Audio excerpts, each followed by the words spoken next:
Jetsun Taranata, la biografía que clarifica, poseyendo las tres fiabilidades. Una biografía del gran maestro Padmasambhava de acuerdo al estilo de la India. Un Svasti. Esta es la biografía del gran maestro Padmasambhava, llamada la biografía que clarifica, poseyendo las tres fiabilidades. Las tres fiabilidades son ser conforme a los sutras y tantras enseñados por el Buda, ser conforme a la experiencia personal de uno y ser conforme a las instrucciones orales del Gurú. Yo rindo homenaje al Gurú. Yo me postro con devoción ante Padmasambhava, la manifestación de la palabra de los conquistadores, un océano de sonido melodioso, el cual a veces toma la forma física de un maestro, llenando todas las direcciones con la luz de las sagradas enseñanzas, las cuales a veces manifiestan numerosos mandalas en las formas de la existencia cíclica, y los cuales nunca se mueven del corazón Vajra de la luz inmaculada. Yo escribiré la historia de su vida utilizando todas las fuentes disponibles y descartando todo lo que es falso. En la época en la que el Dharma de la fructificación del Buda, el Tantra, cuya pureza es perfecta, estaba en su punto de máxima difusión en la India, el rey de Bapala reinaba sobre Magadha, el país más excelente, y el rey Jayalila gobernaba en Odiyana de acuerdo con el Dharma. En ese tiempo, en Odiyana vivía un pandita diestro en la retórica, un miembro de la aristocracia, quien era muy devoto de las tres joyas. Su nombre en el idioma local era Esnrado y en el lenguaje de la India era Esnridhara, que significa el que posee fortuna.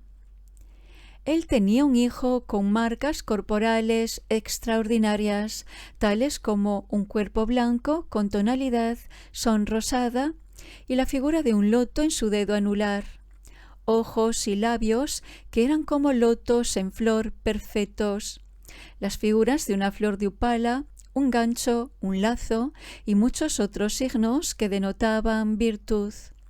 Por consiguiente, tras su nacimiento, se celebró una gran ceremonia. Algunos brahmines, al examinar las marcas, predijeron que él llegaría a ser un rey. Otros dijeron que él llegaría a ser un gobernante menor de alguna parte del país, mientras que otros dijeron que él traería el infortunio a su familia y que viviría en los cementerios. Hubo muchas predicciones, buenas, malas e inciertas, pero todos ellos estuvieron de acuerdo en el hecho de que pocos tendrían poder sobre él. Un yogui muy realizado, que había llegado por allí, también fue preguntado por el niño, y esta fue la respuesta dada. Este niño llegará a ser un supremo practicante del mantra secreto, y puesto que tiene las características de la familia Padma, él recibirá su poder de Amitabha. Por consiguiente, su nombre será Padma Abhavasi, de forma abreviada, Padma Babasi.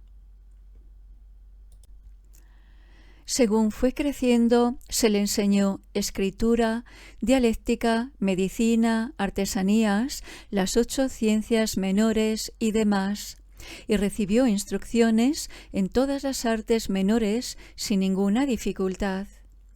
Él tomó refugio con un monje en el templo de una ciudad llamada Kamragaka, donde tomó los 5 votos de la liberación individual y escuchó muchas enseñanzas sobre el Abhidharma y el Sutra.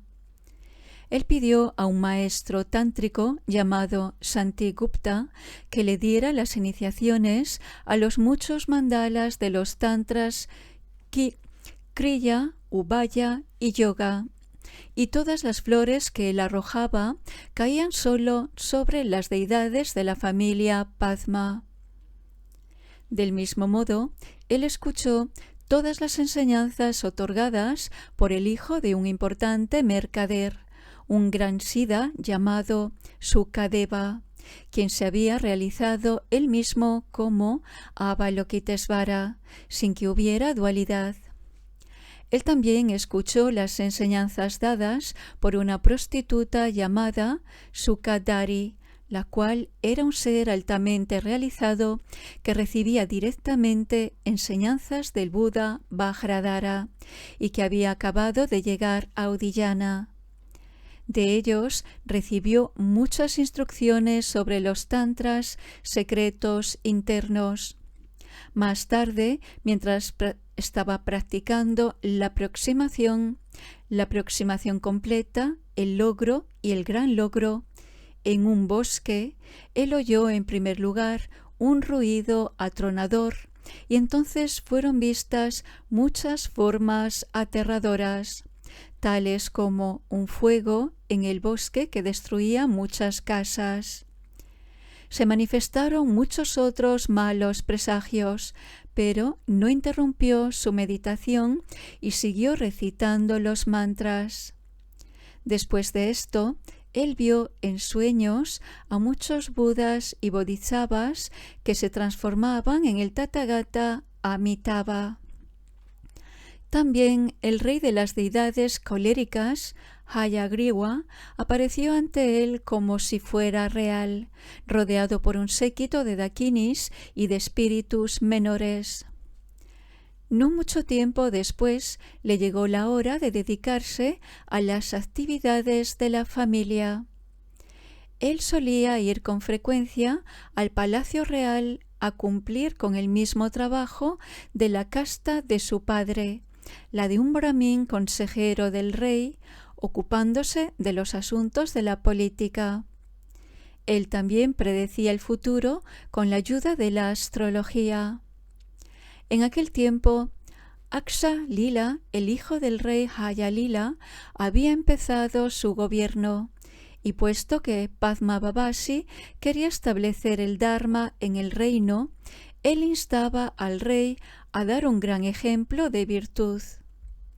El maestro incluso llegó a construir un templo y un monasterio en medio del bosque, rodeando sus bordes con estupas y construyendo gradualmente muros en torno a ellos. Durante este periodo surgió un sentimiento de hostilidad en el secretario del rey y en dos de sus ministros, y después de haber discutido en secreto sobre cómo tomar posesión del país, el escriba dijo al rey: «Este Padma Babasi quiere el poder. Él y sus monjes, que son unos 1000, y son diestros en el arte de la guerra y valerosos en la batalla, están pretendiendo transformar el bosque en un templo, que será su palacio, pero en realidad ellos han construido unos muros muy fuertes que lo rodean, y todo esto es para luchar contra el rey». El rey consultó a los otros 2 ministros, quienes estuvieron de acuerdo con ello, parcialmente debido a lo que sus colegas habían dicho y parcialmente debido al poder de la envidia. Así que el rey mandó una tropa a Padmasambhava, liderado por aquellos 2 ministros. Puesto que en aquel tiempo, en Udiyana, la ley no contemplaba el matar reyes, brahmines, monjes y panditas, los ministros solo dieron a conocer las órdenes del rey al maestro: «Consejero, tú y tus venerables monjes debéis de dejar todas vuestras posesiones y abandonar este país». Así que los monjes se fueron. Después de que el maestro también se hubo marchado, los ministros dijeron: «Si no lo matamos, él podría volver más tarde y ocasionarnos daño». Y entonces mandaron en pos de él a muchos asesinos. pero cuando intentaron atarle con cuerdas y cadenas, él, con el poder de los mantras, cortaba las cuerdas y rompía las cadenas. Ellos le arrojaron dagas y él las hacía volar hacia otro lado, de forma que no podían hacerle daño, y rompió sus espadas en 1000 pedazos. Intentaron arrojar fuego sobre él, pero él no era quemado.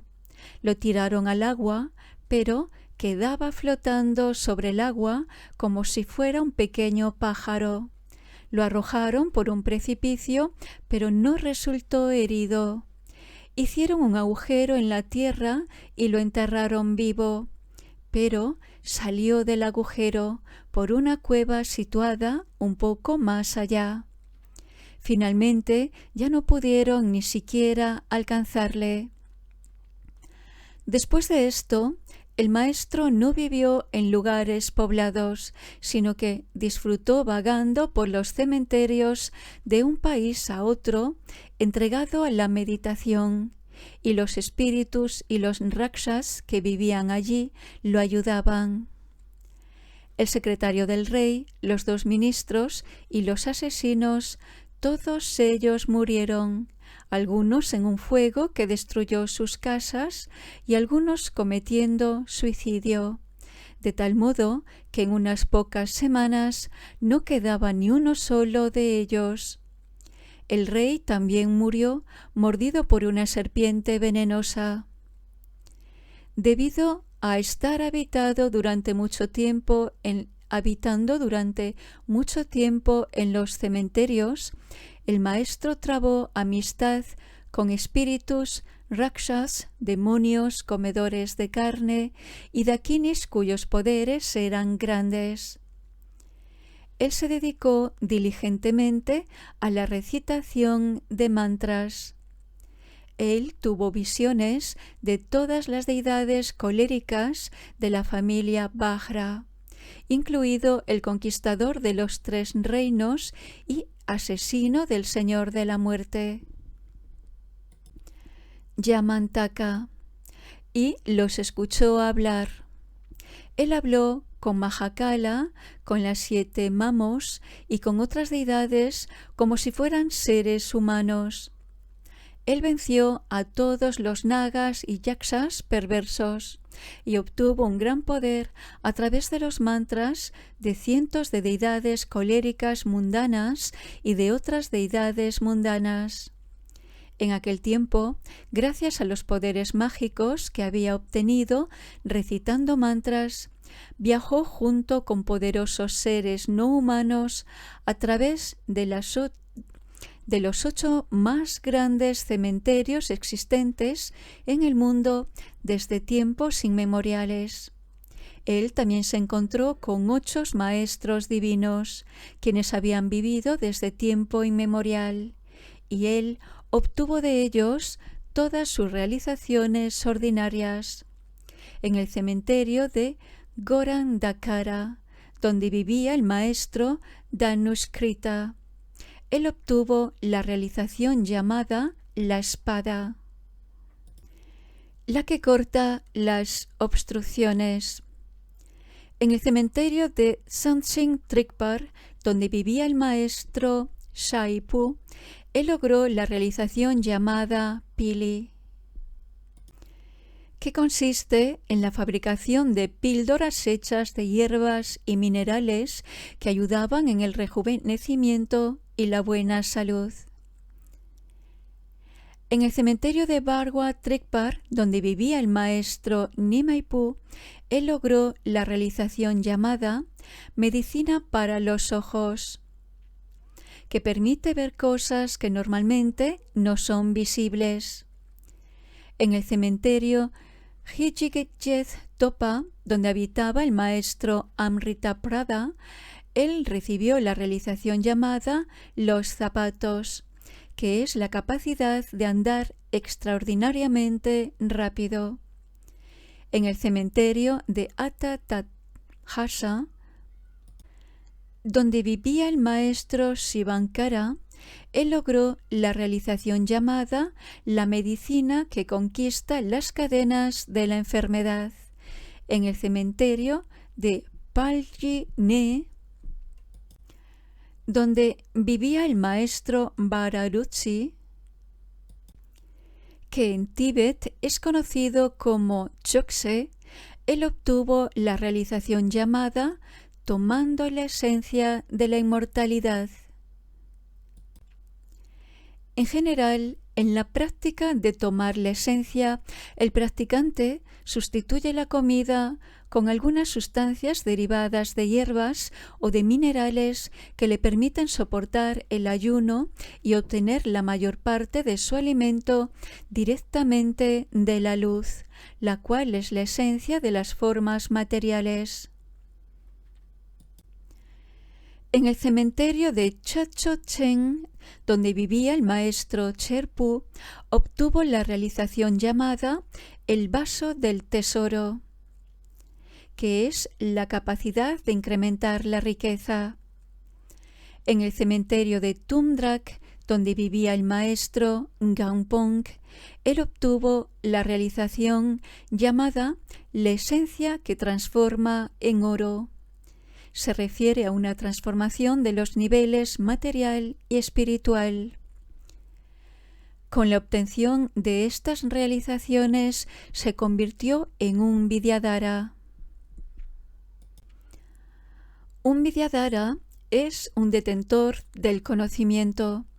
Hay 4 tipos de detentores del conocimiento: quien alcanza la realización solo tras la muerte, puesto que está limitado aún por su cuerpo físico; quien posee el poder de tener una vida larga junto con el control sobre los elementos; quien ha realizado totalmente el gran sello, el Mahamudra, y el fin del sendero del Tantra; quien ha logrado la integración total de su energía interna y la energía externa.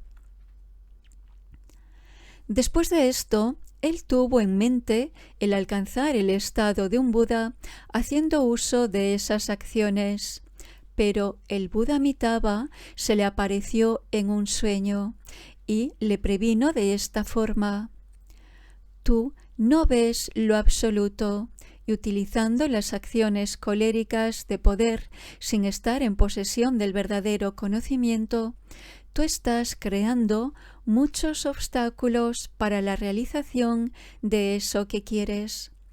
Tú no realizarás el Mahamudra con esto solo. Por lo tanto, medita de acuerdo a lo que el maestro Buddhasriñana, con quien tienes una relación kármica, te enseñará. Este maestro era un discípulo de Manjusri-Mitra. Entonces Padmasambhava, examinándose a sí mismo, comprendió que, aunque él había obtenido grandes poderes, estaba dañando el estado real de contemplación de la naturaleza de la mente. Así que se dirigió a Magadha, en el centro de la India. En aquel tiempo, el rey Dharmapala había estado gobernando el país durante mucho tiempo. El maestro llegó allí justo cuando el maestro Buddhasriñana, quien había alcanzado su realización, estaba comenzando a aceptar a sus discípulos. En el monasterio de Choki-Myukku, del cual era abad, Buddhasriñana ordenó a Padmasambhava en el linaje de la escuela Mahasángika, y haciéndose monje, el maestro perfeccionó los votos. Él entendió todo el significado de las muchas series del Vinaya, con solo oírlas una sola vez, según eran explicadas por un monje. Él recibió enseñanzas sobre la Prajnaparamita del maestro Sriñana, y su visión llegó a ser como el espacio. El maestro tuvo éxito en la realización de todas las enseñanzas de las cuales él había recibido las iniciaciones, mientras que otros discípulos se encontraban normalmente con muchas dificultades. Con el discípulo del maestro Sriñana Buddhagugya, él recibió las iniciaciones de los siguientes tantras: la asamblea de los secretos, que es el Guhya Samaja Tantra; la red de las manifestaciones mágicas; la esencia de la luna secreta; el Tantra de la unificación de los Budas; y la guirnalda de acciones. Y él escuchó la colección completa de tantras y métodos secretos. Allí, él también fue introducido a la sabiduría de las iniciaciones y estableció su profunda y clara realización. Tras haber alcanzado la realización de la naturaleza de la mente, él preguntó al maestro Sriñana: ¿qué he de hacer ahora?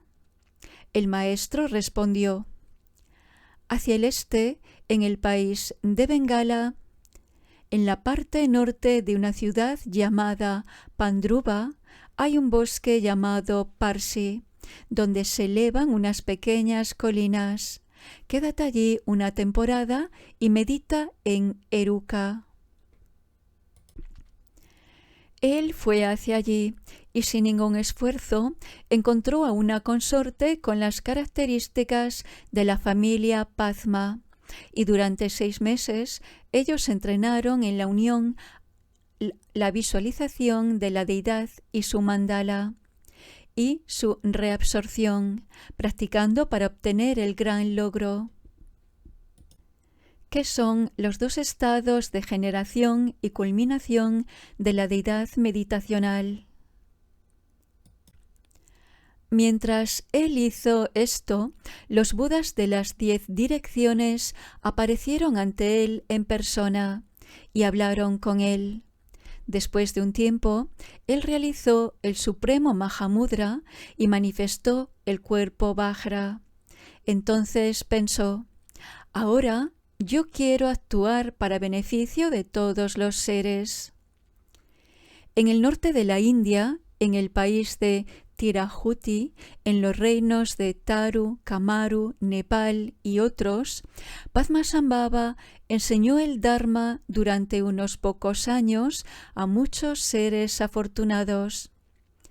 Él incrementó la duración de la vida y la riqueza de mucha gente a través de las enseñanzas de la esencia que transforma en oro y la medicina para tomar la esencia. Él realizó muchas acciones, tales como el dar agua a aquellos que no la tenían y haciendo conducciones bajo la tierra cuando los ríos estaban demasiado altos. En el país de Taru, en la dirección de Champa, en el país de Kashya y demás, incluso hoy en día es posible ver huellas del agua obtenida por las prácticas de este maestro y huellas del agua que él hizo volver dentro de la tierra. Estamos hablando de regiones cercanas al Himalaya. En la vecindad de Champarna, que es una ciudad situada no lejos del actual Bhagalpur, en el antiguo reino de Anga, él hizo que un gran río llamado Bati se reabsorbiera en la tierra en menos de un día y otros 2 en aproximadamente medio día.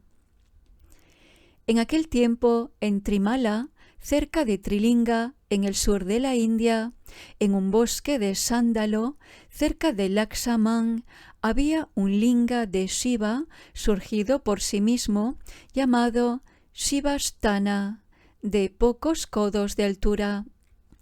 Cada día era necesario sacrificar a muchos seres para hacerle ofrendas de sangre. Desde ese lugar, empleando magia negra, los tirtitkas estaban enviando incontables epidemias y enfermedades a las comunidades budistas. Trimala era un país de devotos en el que vivían muchos budistas. Muchas de las ofrendas que tenían como destino Otantapuri solían provenir de Trimala, y allí se experimentaban muchas influencias negativas que tenían como origen ese linga surgido por sí mismo. También hacia el este, cerca de Bengala, al suroeste de Balendra, en el país de Bagala, en un pequeño lago recientemente surgido, había un naga malvado que estaba ayudando a los no budistas, quienes solían ofrecer al lago tormas, oro, plata, perlas y grandes cantidades de cosas preciosas para honrar a su deidad. Los tirtikas, cuyo poder dependía de esas ofrendas, habían fundado muchos monasterios nuevos en los 5 países del este, y había mucha magia negra, perturbadora, que provenía de ese naga y que afectaba a las comunidades budistas. En Raja Griha, en Magadha, muchos espíritus no budistas se habían establecido en una gran roca de cristal. Los tirtikas lo veneraban como a deidades y, por tanto, ellos no necesitaban realizar entrenamientos difíciles para obtener clarividencia o clariaudiencia, ni era necesario para ellos el conocer la adivinación y astrología, porque esos espíritus les daban toda la información necesaria. Como no hacía mucho de ello, surgió en el maestro el deseo de someter a esos espíritus. Después de que él hubiera construido una cabaña de meditación en Bodh Gaya, abrió 6 grandes mandalas de las deidades de la sabiduría. Como resultado de esta práctica del mantra del noble Eruka, él tuvo 21 signos de realización, tales como manifestaciones de llamas y sonidos de carcajadas. De las 3 manifestaciones estables, el maestro cogió la del colérico Purva, conquistador de los 3 reinos, e instantáneamente, de forma mágica, se dirigió a Trimala en el sur. Tan pronto como llegó, se dirigió y golpeó el linga y el tronco de un árbol situado cerca del linga, y de este modo todo el bosque se incendió, y más de la mitad del linga quedó reducido a cenizas. Después de esto ya no llegaron más perturbaciones a los budistas, y el culto en Otantapuri fue restablecido. Su consorte en esta meditación sobre el mandala, una yogini conocida como Discreta, cogió el segundo purva, el de la deidad llamada Arremolinando Néctar. Ella lo usó para golpear el lago en Bengala. Haciendo eso, ella redujo al naga y su séquito a polvo, y el lago se desecó en solo una semana, siendo destruidos todos los templos no budistas. Después de esto, el maestro invitó a un yogi de Kamaru llamado Ratnasila, que era su asistente en la práctica, a que se dirigiera con un purva más pequeño hacia la gran roca de cristal de Raja Griha, rompiéndola en fragmentos. Esta acción también sirvió de ayuda a los budistas. Esos 2 asistentes se realizaron como detentores del conocimiento y podían hacerse invisibles a voluntad y ser capaces de manifestarse en cualquier forma del cuerpo de emanación que ellos eligieran. El maestro se quedó por algún tiempo en Trimala, donde talló una imagen de Avalokitesvara en madera de sándalo. Él también construyó en Vikramasila un pequeño santuario de Tara. Posteriormente, él fue hacia el glorioso país de Odiyana, donde juntó a una multitud de discípulos afortunados y juntos construyeron un templo. En aquel tiempo, las comunidades budistas se habían extendido y estaban floreciendo en el país de Kakcha, situado al lado de Odiyana, donde el rey era un erudito practicante laico. El rey de Pagada, una ciudad situada en el país de Molatana, que era turco-mano proveniente de Irán, había atacado Kakcha con su ejército, destruyendo algunos templos budistas y amenazando los restantes. Este ejército había llegado hasta Kekikap en barcas y nadando en el río Nili. Desde la lejana orilla del río, el maestro, utilizando la mirada fiera y apuntando hacia ellos con sus dedos índice fuertemente apretados, hundió a sus 7 grandes barcas y a otros 500 pequeños botes hechos con una sola pieza de madera, junto con todos los hombres que estaban nadando.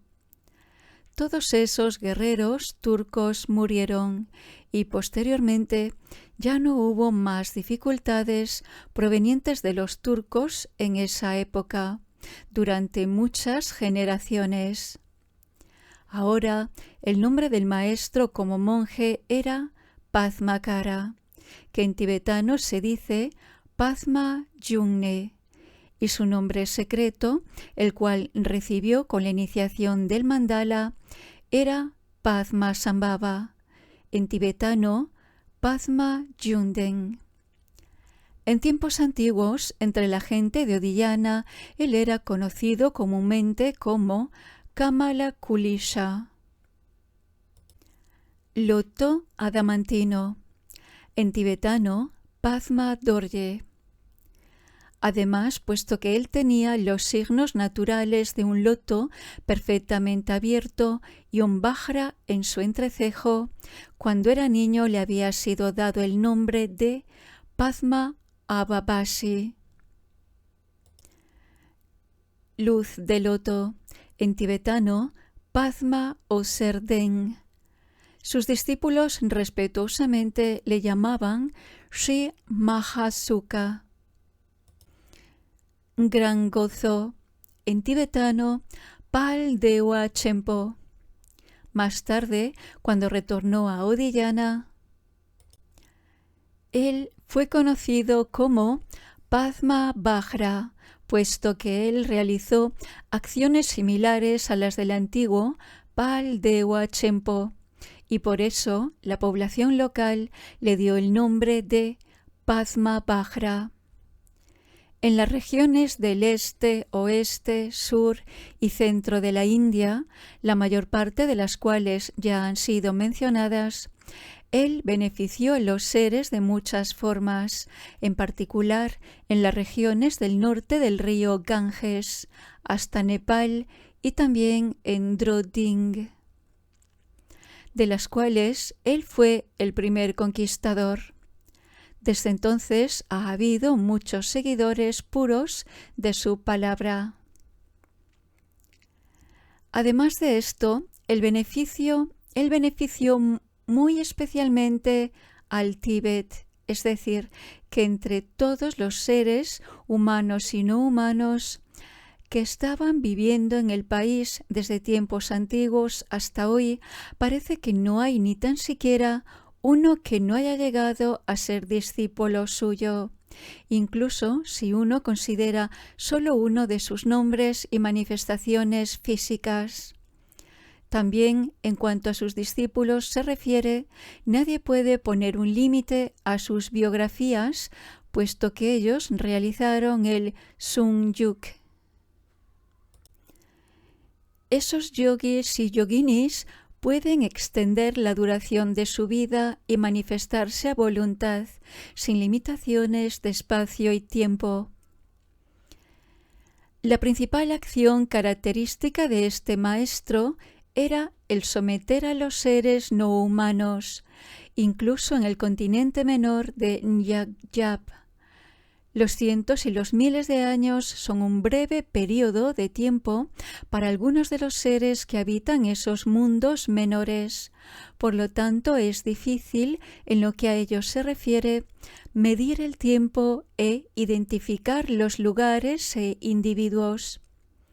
Con respecto a estas acciones de conquista, de acuerdo a los registros históricos de la India, él se dirigió hacia el área del monte Kailash, donde él sometió a todos los malvados nagas y yaksas, y se dice que también convirtió al rey y a otros con sus poderes mágicos. Pero esos anales no parecen contener ninguna referencia larga de su viaje al Tíbet. Incluso tampoco está claro si estuvo residiendo en Druding antes o después de haber residido en el Tíbet. Los tibetanos dicen que desde el Tíbet partió hacia la tierra de los Rakshas, mientras que los habitantes de Druding dicen lo opuesto. Pero él bien pudo haber manifestado dos formas físicas al mismo tiempo, y si lo hizo, uno no excluye al otro. Si uno considera la época en la que algunos de sus discípulos se fueron a Druding para realizar acciones beneficiosas para todos los seres, parece que ellos estuvieron en Druding después de permanecer en el Tíbet. Está lleno de historias famosas de su venida al Tíbet en los Namtars y Tanjik, pero yo omitiré muchas de ellas. Los Tanjik son algunas biografías de Padmasambhava. Parece que las enseñanzas conocidas como Nyingma Kama, tales como la guirnalda de visiones de los métodos secretos, el ciclo de Kilaya, el ciclo de Hayagriva y otras que son acordes unas con otras, aunque poseen una base más o menos similar, las cuales uno puede considerar como ciertas, también muestran muchas diferencias. También hay muchas opiniones diversas. Algunos dicen que el maestro nació de una manera milagrosa de un loto, algunos de un vientre y algunos ninguno de ellos. Mientras que, con respecto a la duración de su viaje al Tíbet, algunos textos dicen que duró 3 años, otros dicen que 6, otros 12, otros 18, pero la mayor parte de los termas dicen que estuvo al menos 50 años y otros dicen que 100 años o más. También hay otra interpretación, la cual considera la visión pura de sus discípulos, de acuerdo a la cual él aún está presente entre nosotros porque tiene la capacidad de aparecer continuamente y en cualquier tiempo en todas las tierras puras. Por lo tanto, uno puede mantener una opinión diferente partiendo de cada punto de vista, y por ello no es posible establecer la época de sus primeras manifestaciones. Aquí nosotros tenemos que limitarnos a recoger lo que pudo ser experimentado por los seres humanos con percepciones ordinarias que vivieron en ese periodo determinado de tiempo. Entonces yo he consultado las 3 cartas del Testamento del Rey, la conocida como las Crónicas Vasei, que son crónicas tempranas a partir del siglo IX, compiladas por Selnang Deva, a cuya primera edición le fue añadido un apéndice por un erudito Kadampa, el Lashe, que es el testamento del Lama, y también algunos antiguos documentos históricos resumiendo los contenidos del Gyaltse, que es el testamento del rey. algunos de los cuales son más largos y algunos más cortos, y en ellos yo encontré que, principalmente, dicen las mismas cosas. Todos los grandes eruditos también consideran los 3 textos como fuentes fiables, y viendo los registros de las acciones del maestro Padmasambhava, parece que los textos anteriormente citados están de acuerdo en general con la mayor parte de las historias del canon de la tradición de las traducciones antiguas.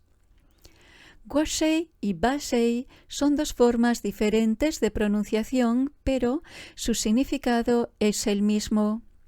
Se dice que hay un libro llamado El Testamento Ba, pero yo no he visto nunca ninguno con ese título, aunque puede ser una confusión en cuanto a la pronunciación. No obstante, una vez examinadas y coordinadas todas estas versiones, aparece un resultado creíble. Volviendo a nuestra narración, en aquel tiempo, el rey Emanación, el poderoso señor Trikson Deksen, queriendo difundir el sagrado Dharma en el Tíbet, invitó al maestro conocido como Acharya Bodhisattva, maestro del Dharma, Santi Ghosha. El abad Santa Rakita, también llamado Shiwe Tso, a quien dio hospitalidad en una tienda de seda situada sobre el tejado del palacio llamado Lunsuk. Durante 4 meses, el maestro explicó el Dharma, comenzando con las 10 acciones virtuosas, los 12 vínculos de la generación dependiente y los 18 elementos. Los espíritus malvados, enfadados por esto, enviaron una inundación que arrasó el palacio de Pantang. Los relámpagos cayeron sobre la cumbre del Marpuri. Este es la montaña roja, es el nombre de la colina en la que más tarde fue edificado el Potala, la residencia de los Dalai Lama. Había sido el asiento de un palacio real desde el año 637 hasta el reinado del rey Trikson Deksen, durante cuyo reinado se dice que fue destruido por un rayo. Las epidemias se extendieron por todo el país entre hombres y animales, y también hubo muchísimo frío y tormentas de granizo. Toda la población del Tíbet dijo: esta es la consecuencia de la introducción del budismo, e intentaron impedirlo. El rey, junto con Ba Selnang y los otros 5 ministros budistas, fueron al maestro, llevándole como regalo una pequeña cantidad de polvo de oro. Después de que ellos hubieran ido de este modo por 3 veces, ellos dijeron: Acharya, ¿podría ir a Nepal por un tiempo? Durante ese tiempo, el rey proclamará que al pueblo tibetano le está permitido practicar el sagrado Dharma, y diestramente engañará a los ministros contrarios al budismo. Cuando seamos capaces de volver a practicar el budismo, le invitaremos a retornar. El Acharya contestó: para vencer a los malos espíritus y rakshas del Tíbet será necesario invitar a Padmasambhava, el practicante del Tantra más poderoso ahora en la tierra. Entonces él cogió un puñado de oro, diciendo que debía de entregarlo como presente al rey de Nepal, y el resto se lo devolvió al rey. Puesto que marchó ante el público, pareció como si hubiera sido expulsado. Landronara y Selnang se fueron a Nepal acompañando al Acharya. A su vuelta, Ba Selnang había incrementado su visión del Dharma y junto con 30 dignatarios partieron hacia China como embajadores del budismo. Durante ese tiempo, el rey había reunido a todos los ministros opuestos al budismo para preparar el terreno para la práctica del Dharma. Mientras el Acharya Bodhisattva estaba fuera del Tíbet, los dignatarios que habían ido como embajadores a China volvieron cargados de regalos y el rey tibetano fue obsequiado con un magnificente regalo de 10.000 prendas de seda y otros bienes por el gobernante de China. Entonces Salnang partió hacia Nepal para invitar a ambos maestros, el abad Santarakita y Padmasambhava. Con referencia a esto, el Bhashya dice: el maestro Bodhisattva, el maestro Padmasambhava y un experto en la construcción de templos ya estaban preparados para su viaje al Tíbet. De los tres, el maestro Bodhisattva se desplazó por la ruta más rápida a lo largo de la ruta principal, mientras que el maestro Padmasambhava, el experto constructor de templos, los escultores de piedra nepalíes y los demás iban de pueblo en pueblo. Ellos pasaron por muchas regiones y el maestro sometía a los seres no humanos de cada país mientras proseguían examinando los lugares. Por otro lado, el Latse dice: yo fui a invitar al maestro Bodhisattva, quien vino rápidamente a Drensang. Él consultó con el rey y dijo que sería bueno invitar a Padmasambhava porque si nosotros lo invitamos, él dominará a las deidades hostiles y a los rakshas, y eso será bueno para nosotros. El rey pidió a Aba Mangye Salnang y a Sengo Lalunsik que fueran a invitar al maestro, acompañados por una escolta de 5 hombres, y se dice que por aquel entonces el maestro, conociendo su misión, ya había llegado a Manjul, una región del oeste del Tíbet fronteriza con Nepal. De estas diversas versiones, la primera es la más aceptable. Mientras Padmasambhava estaba cruzando el valle de Kyerong, las deidades y rakshas del Tíbet enviaron una fuerte lluvia y aquí y allí nieve, lo cual detuvo a su séquito, de forma que él fue dejado atrás, pero el maestro acertó a ir a través de un estrecho pasaje y ató a esas deidades a un juramento. Entonces él partió, conquistando a todos los seres no humanos que encontró en su camino. Teniendo que cruzar el río Brahmaputra, Padmasambhava construyó un bote y navegó por el río, tomando tierra en Oyuk.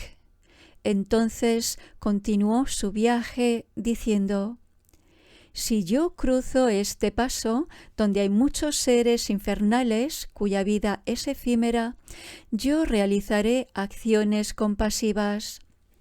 Puesto que algunos de estos seres se estaban hundiendo en agua hirviente por el poder de su concentración, el maestro hizo que el agua dejara de hervir, permitiendo de este modo que ellos pudieran salir fuera. Esta es una manifestación de cómo era de poderosa la fuerza del amor de este yogi. Pero, en general, se dice que ni tan siquiera un Buda puede cambiar el karma de los seres y, por tanto, cuando él paró la concentración, el agua comenzó a hervir como siempre. El maestro se dirigió hacia Rotsang, donde la deidad local, Gankar, teniéndole miedo, huyó.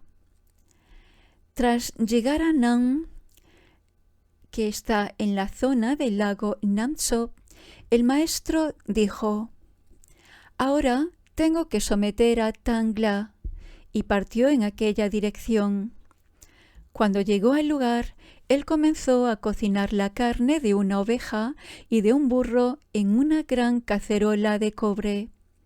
Alguien llamó a Luxa preguntándole qué era, y el maestro se lo explicó todo.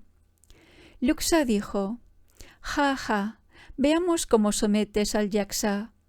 Y el maestro replicó: «El gran yaksa no gusta de la carne y sangre», y dio una patada a la cacerola, derramando todo su contenido. Esto puso furioso a Tangla, y por ello emitió un gran rugido que resonó a través de todo el glaciar, cubriéndolo con nubes negras y provocando incesantes truenos, relámpagos y granizo en tan grande cantidad que una persona ordinaria no sería capaz de soportarlo. Entonces el maestro apuntó con su dedo índice hacia la montaña, haciendo que se fundiera una gran cantidad de nieve, y Tangla se marchó debido a ello. Parece que enfrente de ese lugar había un naga malvado que no permitía a la gente la práctica del budismo. El maestro decidió someterlo y el naga huyó hacia el océano. El maestro hizo 5 mandalas en una gruta y meditó allí durante 3 días, después de lo cual el ruido y la tormenta de nieve finalizaron. El país se pacificó y el naga y Tangla juraron fidelidad al budismo. Además, en aquel tiempo sometió a muchas deidades y demonios, incluidos los del lago Sarovar y el monte Everest. Después de someter a las divinidades locales y espíritus de Namso, a Gankar y a numerosos rakshas, Padmasambhava llegó a Laso. Él no fue en persona a Penyul, al valle de Banlung. Él, el cual se dice que parece la boca abierta de un caballo muerto, sino que ató con un juramento a los espíritus locales y bajó desde Tolungi-Yaralmo, y allí donde había una colina que se había deslizado, apuntó con su dedo índice hacia la ladera y él la hizo volver a su sitio. Él vio a un no budista de largos cabellos, el cual parecía estar danzando sobre una roca en la cumbre de Tsungmo Prang, y dijo: «Si no rompo la cumbre de esa montaña, el Tíbet se llenará de no budistas», y por tanto la rompió. En Songwa, él dijo a todos los mercaderes que pararan y se pusieran a cocinar. Ellos contestaron que no había agua, y entonces el maestro pinchó el suelo con su bastón y surgieron 7 manantiales, los cuales son conocidos como el agua divina de Songwa. Entonces el maestro dijo: «Este Karnak es un malévolo Lutsen». Un Lutsen es una clase de seres que tienen las características de los nagas y de los Zen, espíritus que habitan en las rocas. Yo haré algo para someterlo. Él talló una imagen de Vajrasattva en la roca, y el escultor nepalí que estaba con él, preguntándose si sería posible hacer eso con la piedra tibetana, esculpió la forma de un ciervo. El maestro llegó a Ngantso y después de que hubiera construido 7 estupas de piedra en la extensión final de Zurkar, él los inició.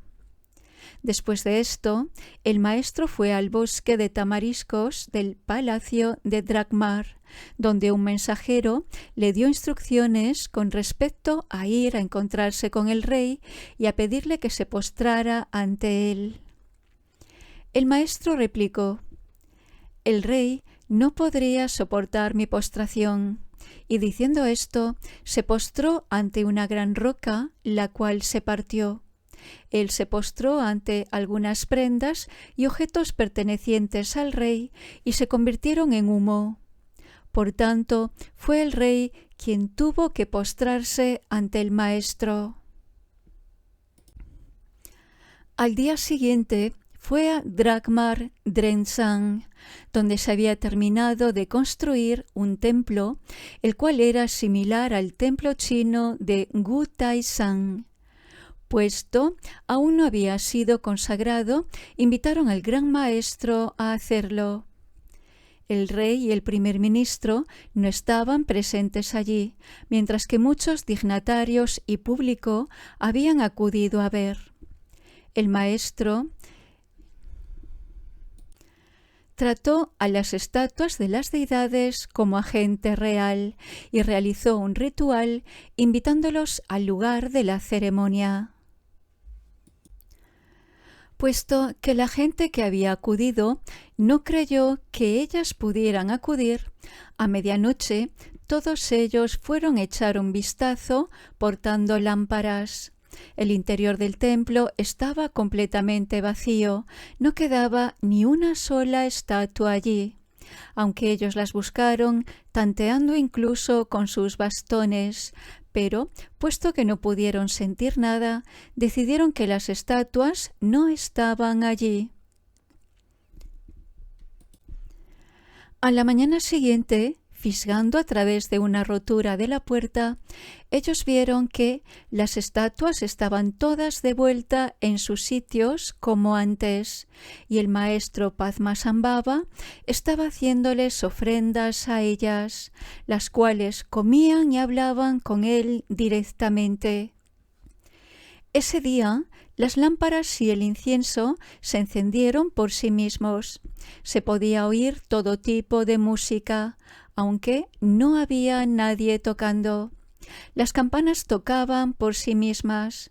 Si uno colgaba 5 cintas de seda, éstas se convertían en 500. Si había un solo puñado de uvas en un plato, éstas se multiplicaban tanto que toda la gente reunida allí podía comer de ellas y no disminuían. Un sentimiento de maravilla surgió en todos los presentes. Esa mañana, el gurú tenía un asistente llamado Lalongtso Sernienlek como la base para un rito de adivinación, y la deidad Oser Chengma. Esta es una deidad femenina de color amarillo sentada en la postura del loto con un disco solar tras ella, y su nombre sánscrito es Marichi. Ella se manifestó y habló a través de él, dando la lista de todos los maléficos nagas del Tíbet y revelando que Sampo estaba causando inundaciones y relámpagos en Pantang. Tangla estaba enviando rayos contra Marpori. Las 12 Tenmas estaban causando epidemias entre el ganado y entre los hombres, y 9 Niens tibetanos estaban enviando frío y granizo. Al día siguiente, el gurú hizo la adivinación de los 4 Gyalchens. Y aparecieron en persona a muchos niños de las familias nobles que hacían como oráculos. Yaksas y divinidades del fuego dando un listado de los nombres, lugares y hábitos de todas las deidades maléficas y nagas. Entonces, para que creyeran al rey y a los ministros, toda vez que los oráculos habían dado la lista de las deidades, espíritus y nagas, el gurú hizo que algunos espíritus maléficos aparecieran ante ellos. Él los amenazó y atormentó, y entonces, después de explicarles el Dharma, los ató con un juramento. Así, ellos ofrecieron al gurú sus mantras y sus rituales de evocación. Padmasambhava también realizó ceremonias del fuego y otros rituales para aquellos que aún no habían sido subyugados, conquistándolos de diversas formas. Hizo esto 2 veces y entonces dijo: «A partir de ahora, vosotros podéis practicar algunas de las sagradas enseñanzas, la que os plazca. construid un templo a vuestro gusto. Yo mismo domé a las divinidades y nagas por 2 veces, y lo haré una vez más.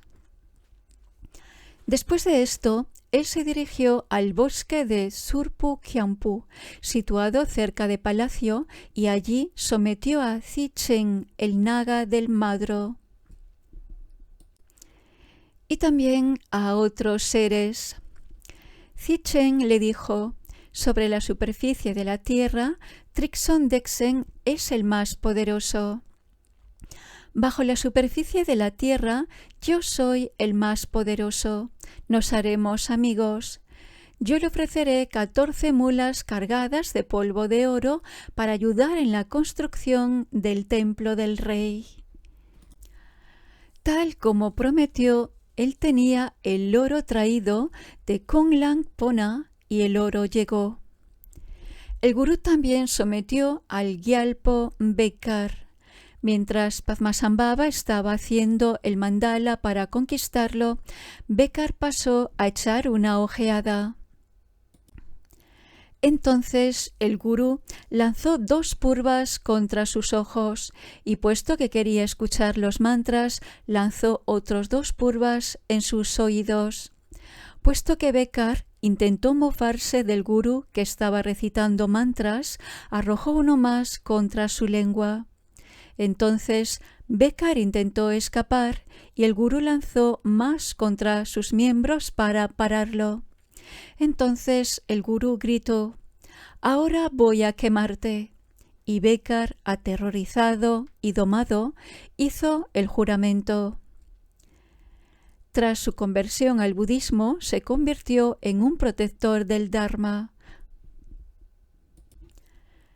Después de esto, como el gurú iba a conquistar a Yarla Sampo, la deidad arrojó agua sucia sobre él, pero él, blandiendo el Vajra, el cual había sacado de su manto, logró que el agua retornara colina arriba y volviera a caer dentro del lago de Labang.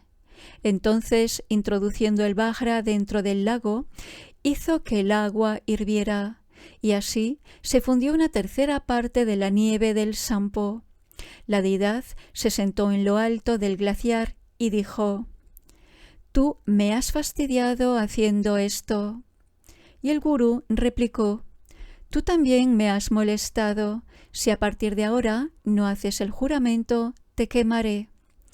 Y entonces la deidad, postrándose a los pies del gurú, prometió: «Puesto que yo pertenezco a las fuerzas negativas, yo no soy capaz de practicar el Dharma, pero al menos a partir de ahora no te molestaré».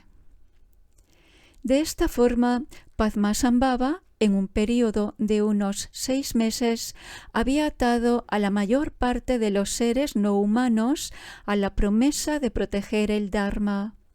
Entonces él dijo: «Yo realizaré un gran ritual de fuego para el gobierno y la gente del Tíbet». En las preparaciones para el festival, el rey dijo que iba a lavar su pelo. El maestro Bodhisattva dijo que en la cara norte del monte Meru había un manantial llamado Tajtunang. Si la cabeza del rey era lavada con ese agua, el rey tendría una vida larga, sus descendientes se multiplicarían y el reino se expandiría. Cuando se le preguntó quién sería capaz de coger el agua, él contestó: «Un maestro practicante del Tantra podría hacerlo», y se dirigió al gurú pidiéndole que lo hiciera. El gurú cubrió un vaso de oro con una seda blanca, lo colocó en medio del mandala y, recitando mantras, el vaso comenzó a elevarse hacia el cielo. El vaso fue subiendo más y más alto hasta que ya no podía ser visto, y en el tiempo que lleva tomar una comida, cayó a los pies del gurú. Lo abrió e invitó a los ministros a lavar la cabeza del rey, pero entonces ellos miraron dentro y vieron que el agua tenía un color grisáceo y turbio, un signo de que algo había sido añadido. Así que la asamblea de ministros acordó que se tirara, pues ellos dijeron: «Este agua es probablemente agua de la locura de Mon». El agua fue tirada y este intento no tuvo ningún efecto. Poco después, el maestro dio al rey y a los más afortunados de sus súbditos las iniciaciones de los Kriya Tantras y en las prácticas del mantra secreto. Él les explicó la guirnalda de visiones de los métodos secretos, algunos textos adecuados en instrucciones para la práctica de deidades, como la del Vajra que conquista todo, y las 100.000 tópicos de Purvas, y también muchos otros grandes métodos de realización. Entonces anunció que, si fuera capaz de permanecer en el Tíbet durante mucho tiempo, llegaría a hacer felices a todos los tibetanos. Pero esto no llegó a ser verdad debido al mal karma y a las circunstancias negativas creadas por los ministros, quienes habían sido influenciados contra él por las deidades malevolentes y los rakshas. En el testamento del rey no hay registro de nada con respecto a esta afirmación del maestro de que, si se llegara a quedar durante más tiempo, mejoraría las condiciones de vida de los tibetanos. Este lapso en los registros parece hecho para evitar hablar en público de aspectos personales de la práctica de los tantras internos. Como cuestión de hecho, cuando se refiere a iniciaciones, se remite a ellas utilizando la palabra servicio, puesto que en el pasado la palabra del mantra secreto era costumbre que fuera mantenida en secreto.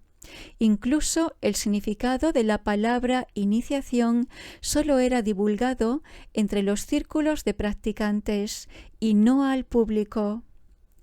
Esta palabra simbólica, servicio, aparece en muchos documentos antiguos.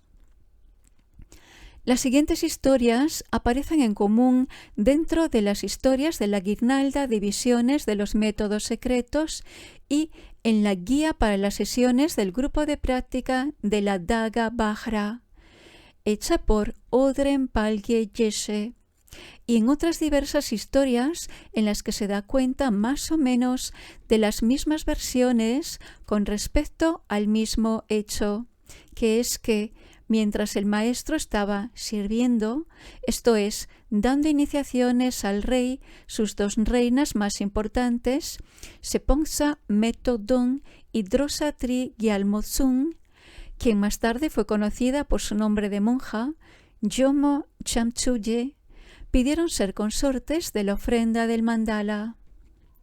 El gurú replicó: «Vosotras no parecéis reunir las características necesarias».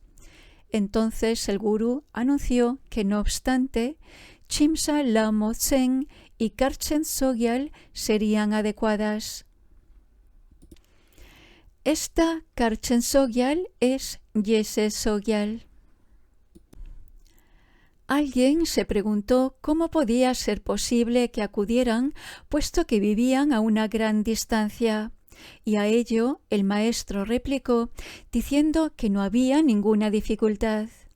Entonces comenzó a meditar e instantáneamente ellas llegaron al borde del mandala. Más tarde, ellas abandonaron todas las acciones mundanas y se dedicaron a la práctica espiritual, puesto que la comprensión espontánea del estado espontáneamente perfecto había surgido en ellas.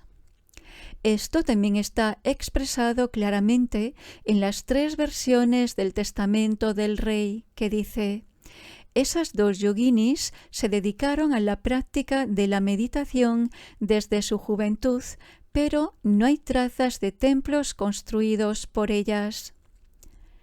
Después de terminar de dar las iniciaciones, el asistente personal del rey, llamado Ma el Mayor, habló a los ministros perversos del gran poder del maestro, pero ellos no lo creyeron, pensando que semejante gran poder no existía. Para preparar el terreno donde iba a ser construido el templo del rey, fue necesario encontrar a las 2 tibetanas vírgenes más hermosas, para tirar de las cuerdas que marcaban el límite del palacio de las deidades. En aquel tiempo, ellos no sabían quiénes eran las más hermosas vírgenes de un país tan grande como era Tíbet. Así que alguien dijo: se dice que el practicante de Tantra tiene poder para reunirlas. Si es así, tráelas aquí. El maestro entró en un estado de meditación y después de un breve tiempo, Chogrosa Punchongmen y Chogrosa Lapumen llegaron allí, y nadie sabía de dónde. El maestro hizo que las divinidades de la sabiduría descendieran dentro de ellas, bendiciéndolas, y las guiaron mientras ellas estaban tirando los hilos. Entonces todos los hombres tibetanos presentes reconocieron que allí nunca había llegado ninguna chica más hermosa que ellas. En esa ocasión, los ministros discutieron en secreto la posibilidad de que este practicante del Tantra pudiera intentar coger y llevar a la India todas las riquezas y las bellas mujeres del pueblo tibetano. Un ministro, Kyumpo Takse, que era muy hostil al budismo, estaba planeando quemar al maestro, junto con Dragma Drensang. En presencia del pueblo y de los ministros, el maestro le preguntó si tenía eso en mente. El ministro, mortificado, salió y dijo: «Este hijo de la tierra fronteriza de Mon lo sabe todo». El ministro Wedonsik también sentía un fuerte odio hacia el budismo, así que el maestro dijo: «Dentro de un tiempo, él será poderoso y no querrá dejar que el Dharma se expanda. Por tanto, ha llegado el momento de eliminarlo». Padmasambhava meditó durante un instante. Inmediatamente, toda la sangre del ministro se salió de su cuerpo, así que murió. Tras haber visto poder de conquista del maestro sobre los seres humanos y no humanos, los ministros se volvieron extremadamente cautelosos con respecto a los malos pensamientos o malas acciones hacia él, y concentraron sus planes en buscar la forma de hacer que retornara a la India. Durante este tiempo, el maestro dijo al rey: «Señor, mejora tu país, vuelve las arenas de Nangso en jardines y pastizales, lleva el agua de Dra, Dol, Tala y Yulpoche al Tíbet central para aquellos que no la tienen. Entonces todos los arenales se convertirán en tierra fértil y así darán comida para el Tíbet. Cogiendo la riqueza de Vaishramana, yo instala en Tíbet la fuente de todas las riquezas que existen en el mundo. Canaliza el agua del Tsangpo, puesto que yo ya lo he hecho incluso con un río más grande». Y dio al rey muchos otros consejos, como el de: trae a los gobernantes de China, Mongolia y otros países bajo el dominio del Tíbet. Después de este gran discurso, cuando el rey se preguntaba si esas cosas eran realmente posibles o si el maestro meramente lo estaba probando, después de construir un mandala, él meditó durante toda una mañana y entonces, en un área desierta en Dragmar, un gran manantial que más tarde fue llamado Lutsing, salió a borbotones. «Haz algo más», pidió el rey. Entonces el maestro transformó las arenas de Tsomo Gurdar, una vez más en Dragmar, en pastos verdes. Esa tarde un gran bosque, el cual más tarde fue llamado Lago Sal, apareció repentinamente en la ladera escarpada de la montaña. A la mañana siguiente, él siguió meditando, y en Sunkar, donde no había ninguna corriente de agua, él hizo que surgiera una que era ancha y continua. Puesto que el rey quedó persuadido de que podía suceder, el rey se reunió con los ministros y estos, tras un breve consejo, declararon: «Si quieres campos, la tierra fértil de Yarlung es suficiente. Este practicante del Tantra ha mejorado nuestro país y ahora quiere dárselo a la India. Pon fin a tus planes, pues es bueno enviar a este hijo de la tierra fronteriza de Mun de vuelta a su país». De forma unánime, los más poderosos ministros dijeron al rey: «Único señor, este hijo de la tierra fronteriza de Mun está dotado con fuertes poderes mágicos y ha llevado la mente del rey al budismo. Es posible que este indio pretenda robar tus dominios. Haz que se marche». Ellos pronunciaron estas calumnias con muchos otros, intentando contradecir lo que el maestro había dicho previamente y pidiendo al rey una y otra vez que diera una recompensa al acharya y al maestro practicante de Tantra y que les pidiera que retornaran a la India. Los ministros presentaron de esta forma sus peticiones al maestro, y éste llegó a ponerse muy triste. Entonces él ofreció al gurú un puñado de polvo de oro, se postró ante él, lo circunvaló y le contó sus sentimientos. Y el gurú, explicando su intención, dijo: «Yo no estuve motivado a venir aquí llevado por el deseo de oro. Yo vine aquí para hacer felices a los tibetanos, haciendo que sus tierras se hicieran más fértiles y conquistando a todos los espíritus malevolentes y a los rakshas de las fronteras bárbaras del Tíbet. Si yo hubiera deseado oro, habría sido suficiente con hacer esto». Y conforme tocaba las piedras de alrededor con sus manos, éstas se volvían de oro. De todos modos, como un signo de respeto hacia el rey, él cogió un puñado de polvo de oro y dijo: «Yo ofreceré esto en Bodh Gaya». Él devolvió lo restante al rey, diciendo las siguientes palabras: «Tus buenas intenciones están teniendo consecuencias negativas. Tu gran amabilidad se ha llegado a convertir en causa de odio. Los ministros son quienes gobiernan el barco del rey. Los malísimos, los ministros demonio del Tíbet. Y las malas acciones de los seres incluso pueden obstaculizar el poder de un Buda». Después de decir esto, él hizo lo que los ministros habían pedido.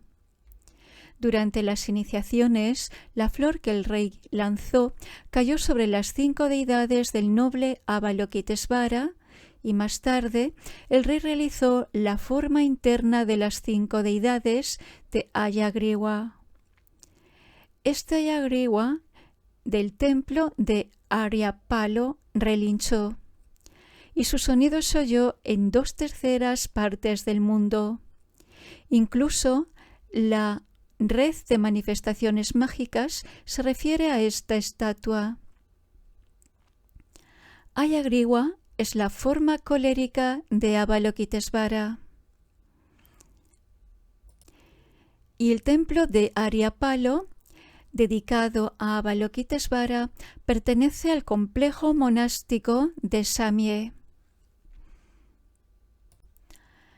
En aquel tiempo, el gurú estaba explicando el resto de la guirnalda de visiones de los métodos secretos y, para resumir su significado, dijo: «La visión de mi enseñanza tiene que estar de acuerdo con el cuerpo de la verdad, pero la conducta tiene que estar de acuerdo con la conducta de un bodhisattva.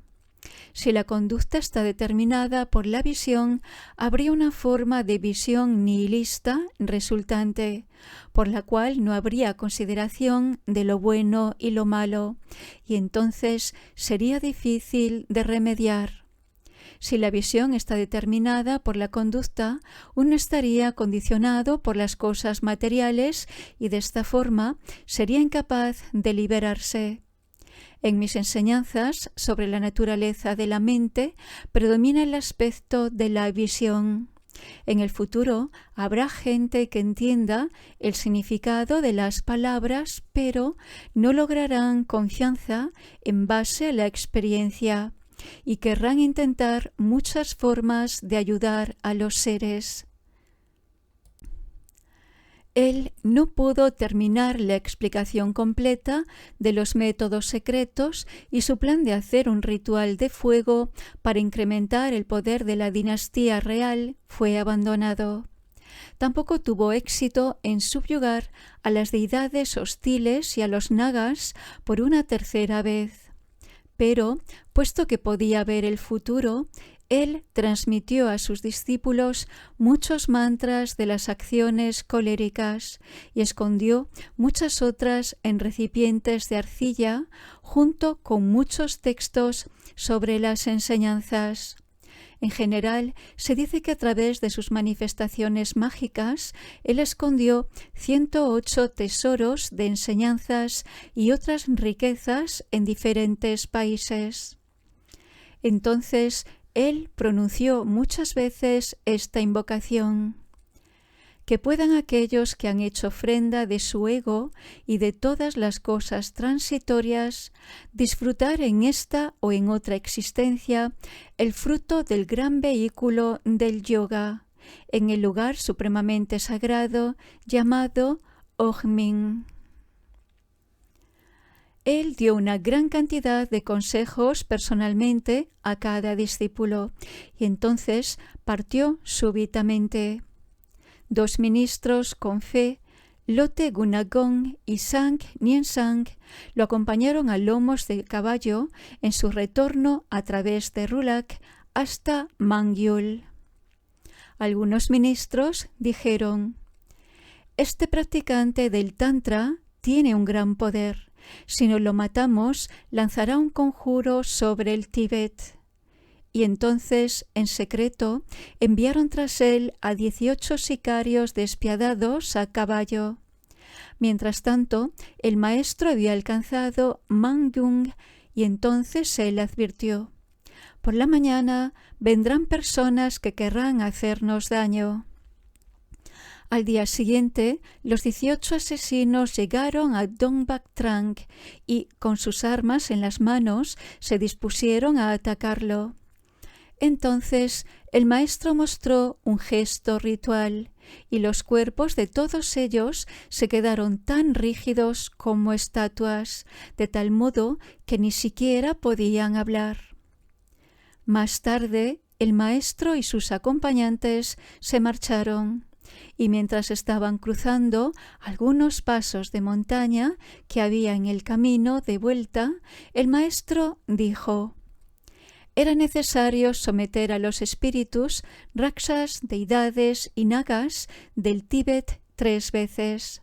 Debería de haber sido hecho una vez más. Si yo hubiera tenido éxito en ello, el rey habría tenido una vida larga. El reino habría sido grande.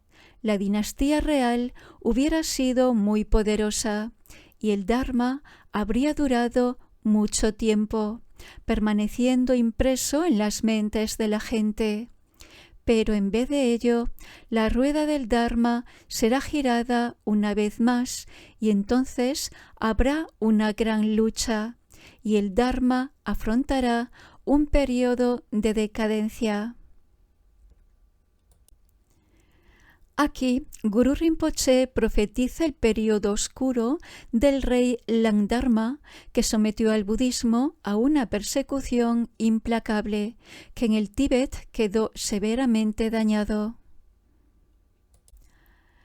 Los corazones de los nagas y gyalpos estarán llenos de sentimientos negativos y la dinastía real y las leyes serán rotas en pedazos. Arrojad esto a aquellos que ayer intentaron hacerme daño. Y dio a sus acompañantes un puñado de semillas de mostaza blanca. Entonces todo el mundo lo vio marcharse, diciendo: voy a someter a los Rakshas al suroeste de la frontera. Él voló hacia el cielo, cabalgando en su caballo, ondulando su bastón y remontándose por medio de sus hábitos.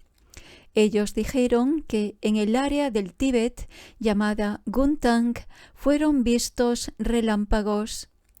Esto sucedió más allá de Dombat Trang, donde hay una montaña que marca el límite entre India y Tíbet. Los dos acompañantes emprendieron el camino de vuelta. Los sicarios a quienes ellos arrojaron las semillas de mostaza blanca pudieron volver a moverse y hablar. Los dos embajadores comunicaron al rey las palabras del maestro, y en el corazón del rey se instaló un fuerte sentimiento de remordimiento. Ellos dijeron que el rey, para escuchar las enseñanzas que aún no había oído del maestro, invitó a los panditas Vimalamitra y Santigarbha. Siguiendo el orden de los eventos registrados en el Vajai con apéndice, parece que el rey construyó su templo después de esto. No obstante, parece que todos los documentos antiguos, los cuales registran las antiguas tradiciones orales, confirman unánimemente que el maestro autorizó el templo de Aryapalo y que realizó el rito de consagración del solar de Chokor Samye. Yo pienso que esta versión es aceptable. Los registros de cuando él colocó los hilos del mandala y demás como preparación para la construcción del templo también se encuentran entre los informes correspondientes al templo de Aryapalo. En el Vajai se dice que él se quedó en el Tíbet central durante 18 meses. El Vajai con apéndices dice lo mismo. En el Lashe el número de meses no está claro, y en los textos antiguos, los cuales se dice que resumen los contenidos del Gyaltse, se dice que permaneció en Drakmar, en el Tíbet central, durante 18 meses. Por consiguiente, en cuanto a la cantidad de tiempo pasado en el Tíbet se refiere, la mayor parte de los textos concuerdan, excepto en algunos detalles menores. Pero también en muchas fuentes de los antiguos documentos escritos, los cuales informan de antiguas tradiciones orales, se dice que él en persona completó la consagración de Chokor Samye. Y el gran erudito Buptsong, 1290-1364, también está de acuerdo con ellos. Observando los hechos de Padmasambhava, uno también debiera de considerar que no es posible penetrar con la mente de uno todas las manifestaciones milagrosas que él mostró de sí mismo, porque nadie sabe cómo era la capacidad de muchos de sus discípulos para verlo. Es posible incluso que dentro de un periodo breve de tiempo él estuviera en todos esos lugares, diera muchas enseñanzas en persona, escondiera muchos tesoros, fuera a cada país, permaneciera allí y partiera, y que mostrara muchas manifestaciones al mismo tiempo, todo lo cual es inconcebible para la mente de uno, puesto que él tenía la habilidad de realizar milagros. Más tarde pudo haberse manifestado en la forma de visión ordinaria, con cuerpo y palabra, para uno o para muchos seres afortunados, y es incluso posible que él mismo volviera de nuevo a los países donde una gran cantidad de ellos estaban agrupados. En la India fue muchas veces a Virupa, Luipa y Jalandharipa, y también ha habido manifestaciones más recientes de él. La actividad del maestro en Damido. En el medio del océano hay una pequeña isla llamada Damido-Vipa, a la que uno puede llegar desde el sur de la India navegando hacia el oeste. Fue llamada Damido, que significa volando en el cielo. En tibetano, Droding, porque estaba habitada por rakshaks y por dakinis, seres que se mueven desplazándose en el cielo. En aquel tiempo, la mayor parte de las mujeres practicaban los diversos mantras de las dakinis perversas y, por tanto, eran llamadas practicantes de los mantras, gakchangmas. También había muchos espíritus masculinos que habían adoptado una forma humana. Padmasambhava, queriendo domar a estos habitantes del lugar, se asentó en una cueva de la isla. Él meditó y por el poder de su concentración sometió a los 64 esposas de los reyes del país, que eran practicantes de mantras y emanaciones de las 64 mamos. Él las atormentó con mantras y mudras coléricos, de forma que cayeron al suelo, perdieron la consciencia y se quedaron rígidas. Entonces golpeó sus corazones y las hizo experimentar cierta poderosa sensación. Él las amenazó diciendo: «Ahora yo voy a quemaros en mi hornillo de ofrendas rituales». Así que ellas prometieron obedecer todo lo que el maestro las ordenara hacer. Todas las demás practicantes de mantras se unieron a ellas y el maestro, tras haberlas reunido, les explicó el Dharma y de esta forma completó la primera difusión. En una ocasión, el maestro fue dentro de una ciudad y vio que había muchas practicantes de mantras que estaban raptando a algunos hombres de Jambuvipa para devorarlos. Así que, una vez más, él construyó un mandala grande de las deidades coléricas dentro de una cueva. Tras haber dejado a todas las practicantes de mantras sin poder, él las amenazó y cuando intentaron escapar, apuñaló sus miembros con purvas. Más tarde, ellas prometieron que ya no volverían a hacer daño a los hombres nunca más. Él las hizo tomar la promesa de practicar el Dharma de forma altruista y de esta forma se completó la segunda difusión del Dharma. Otra vez, llegando a una posada, él vio a muchas mujeres quienes estaban hirviendo agua en sus cacerolas. Algunas de ellas lo estaban transformando en sangre, otras en grasa, otras en semen, otras en carne humana o en mantequilla líquida, melaza, trigo hervido, cerveza. Él les preguntó qué era lo que estaban haciendo y, no reconociendo al maestro, dijeron: «Estamos cogiendo sustancias de los cuerpos de los hombres y las sustancias de la comida». El maestro preguntó: «¿Vosotras tomasteis un voto con el maestro Padma Akara o no?» Ellas contestaron: «Las más notables de entre nosotras, sí, pero nosotras no». En la misma cueva, como antes, se dice que juntó a 1.200.000 practicantes del mantra a la vez, a las más notables y a sus séquitos. Él tomó posesión del mantra de la vitalidad y la evocación ritual de cada una de ellas y ató a las principales al mandala, imponiéndoles la generación de la mente de la iluminación a las otras. atándolas a todas ellas bajo juramento. De ese modo completó la tercera difusión del Dharma. Él también sometió a los coléricos yaksas, rakshas y nagas del país. La deidad protectora del rey del país era un fantasma hambriento llamado Parvara, una maligna y violenta deidad masculina. El maestro sabía que, derrotándolo, también vencería a otros al mismo tiempo. Él decidió que, para propagar el Dharma del Buda y guiar a los seres humanos, primero tenía que conquistar al rey.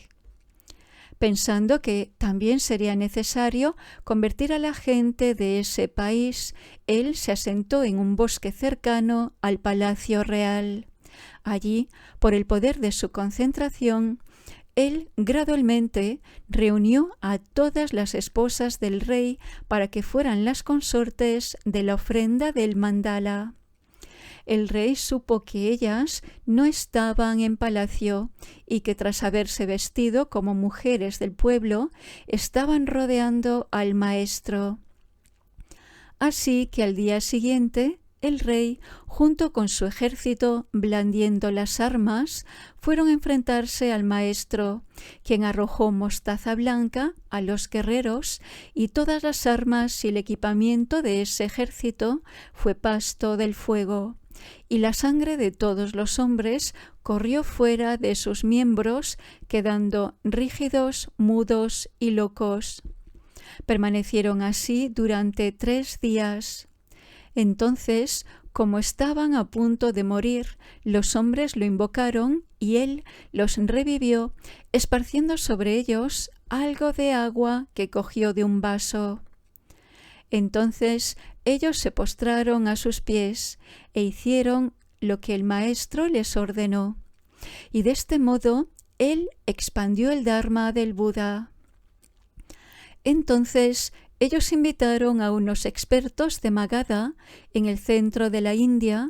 Uno de ellos era experto en Vinaya, otro en Sutra y otro en Abhidharma, que se llamaban Vida, Arda y Sudha, quienes construyeron 3 templos, los cuales fueron consagrados más tarde por el maestro. Entonces, él les explicó el Tripitaka y estableció una base firme para ello. En ese país, él no explicó públicamente más que Sutra. Al rey y su séquito les dio muchos consejos sobre el Dharma y les explicó los 6 tantras, muchas clases de reabsorción de la deidad dentro de uno y diversos tipos de acción a 6 discípulos escogidos, quienes se realizaron. Se dice que había construido a la vez en 1 hora 5 pequeños templos en cada lugar al que había ido. Él permaneció en Drodin durante 12 años y al final marchó volando usando sus hábitos como alas. Convirtiéndose en un pájaro, él se dirigió hacia el suroeste, a Nyaggyap, el continente de los Rakshas. Yo pienso que es probable que fueran 12 años y medio. La forma en la que el Tantra de la esencia de la luna secreta es explicada y practicada actualmente en Drodin está totalmente de acuerdo con el sistema de Padmasambhava. Y eso también es verdad con respecto al gran tantra del ornamento de la esencia damantina, Vajrapani, Vajragandhari, Yamantaka, Ayagriva, Mahakala, las 7 mamos y otros. Como podemos conocer a partir de muchos textos cortos explicatorios de estos tantras. Y parece que en el país de Mahagani hubo una comunidad de discípulos del Acharya Shijana y se dice que él y 4 de sus discípulos eran muy expertos en astrología. Les gustaba el sistema de Padmasambhava y difundieron ampliamente el Tantra de Vajra y el supremamente glorioso primer Tantra, además de los anteriormente nombrados. También parece que Sriñana escribió el comentario a esos tantras y algunas instrucciones secretas sobre el tantra de Guhyat Samaja. El lugar en que la primera difusión del Dharma a las dakinis fue completada fue llamado Lampashta, y allí uno puede encontrar un sitio para las ofrendas de fuego tallado a mano en la roca. El lugar donde las otras dos difusiones tuvieron lugar fue llamado Alpashta.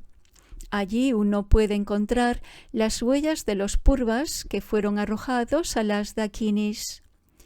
Esos purvas que habían sido utilizados para la práctica no permanecen a disposición de la gente ordinaria. Los que quedaban han desaparecido, pero uno aún está allí para ayudar a creer a los seres del futuro. Se dice que el purva de sabiduría, integrado con el cuerpo del maestro y el material, han desaparecido. El material estaba hecho de algo que no puede ser identificado. No era ni piedra, ni madera, cobre, hierro. Incluso no parece que fuera hecho por manos humanas, sino que parecía como si se hubiera originado por sí mismo, y es del tamaño de 3 cuerpos humanos. Parece que al principio había algunos pequeños purvas hechos de madera, los cuales crecían mucho una vez que los resultados de la práctica habían sido obtenidos, y llegaban a ser tan grandes como la mente no alcanza a poder imaginar. Eran en todos los aspectos tales como el ir y venir, la voz y visión, similares a deidades reales rodeadas por llamas. En ese mismo momento, una de las principales practicantes del mantra de las Tramen transformó su cuerpo, haciéndolo tan grande como una montaña, y ya estaba preparada para volar. Pero el purva también se hizo tan grande como una montaña y traspasó su cuerpo.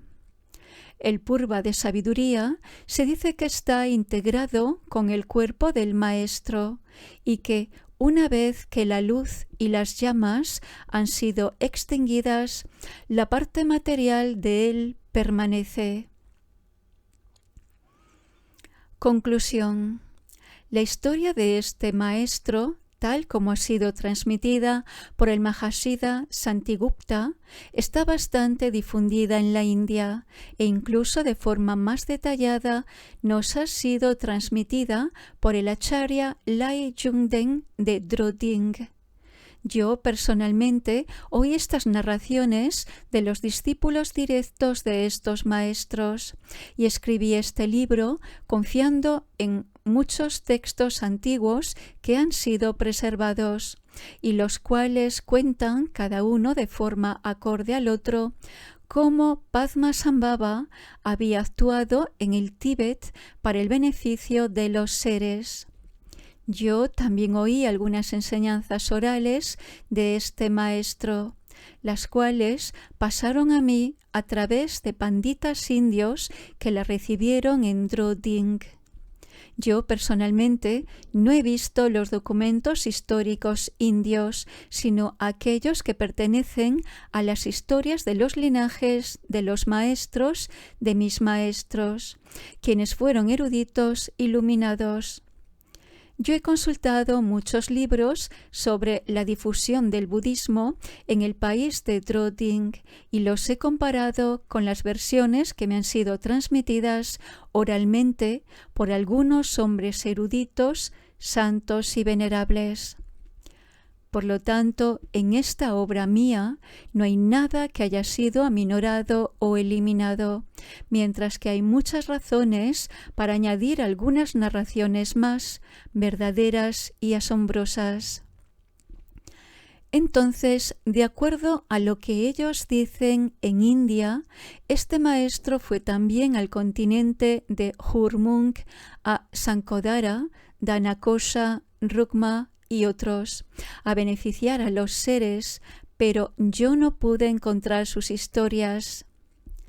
En vez de ello, yo leí muchas historias maravillosas con respecto al significado de cada una de las enseñanzas no comunes que él dio en el Tíbet, las cuales yo tengo que dejar y por tanto no puedo decir mucho.